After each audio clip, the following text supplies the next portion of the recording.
কুল হাল ইয়াস্তাবিল্লাযীনা ইয়া'লামুনা আল্লাযীনা লা ইয়া'লামুন ইন্নামা ইয়াতাযাক্কারু উলুল আলবাব সাল্লাল্লাহু আলাইহি ওয়াসাল্লাম।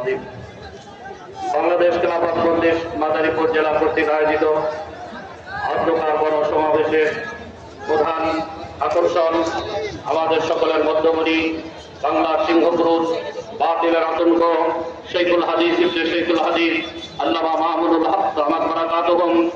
উপস্থিত আছেন বাংলাদেশ খেলাফত মজলিসের কেন্দ্রীয় সদস্যবৃন্দ, নেতৃবৃন্দ, বাংলাদেশ খেলাফত মজলিস মাদারীপুর জেলা সদর, জেলা কমিটি, বিভিন্ন থানা কমিটি, ইউনিয়ন কমিটির নেতৃবৃন্দ। উপস্থিত আছেন বিভিন্ন রাজনৈতিক দলের নেতৃবৃন্দ এবং মাদারীপুর ইমাম মুয়াজ্জিন সমাজ কল্যাণ পরিষদের সম্মানিত নেতৃবৃন্দবর্গ। আপনারা সকলকে জানাই আন্তরিক শুভেচ্ছা ও মোবারকবাদ। আমরা আসলে সময়ের সংক্ষেপের কারণে যারা আমাদের নেতৃবৃন্দ বিভিন্ন মহল থেকে আমাদের মাঝে এসে উপস্থিত হয়েছেন, সকলকে আমরা তাদের যথাযথ মূল্যায়ন করতে পারিনি, স্টেজে আমরা তাদেরকে বলার মতো সুযোগ করে দিতে পারিনি। এই জন্য আমি আমাদের এই সংগঠনের পক্ষ থেকে আপনাদের কাছে দুঃখ প্রকাশ করছি।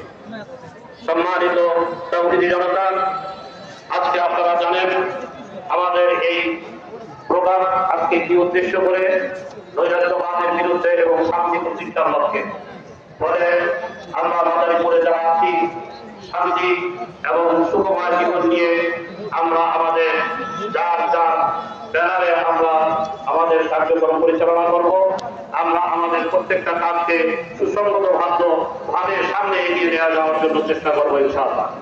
আপনারা জানেন বিগত যেই 15-16 বছর আমাদের মাঝে অতিবাহিত হয়েছে, এই সময়টা এদেশের আপামর জনগণ, রাজনৈতিক ব্যক্তিবর্গ, ওলামায়ে কেরাম, তাওহীদি জনতা কেউ খুলে কথা বলতে পারতেন না, তাদের মনের ভাবকে তারা ব্যক্ত করতে পারতেন না। বাংলাদেশের এই দ্বিতীয় বিজয় ছাত্র সমাজের গণ অভ্যুত্থান, এই ছাত্রদের অক্লান্ত উদ্যম এবং তাদের রক্তের বিনিময়ে এসেছে। আমরা ওই সকল শহীদ ছাত্র জনতাকে গভীরভাবে শ্রদ্ধার সাথে স্মরণ করছি এবং যারা এখনো বিভিন্ন হসপিটালে আহত আছেন তাদের আমরা মুক্তি কামনা করছি।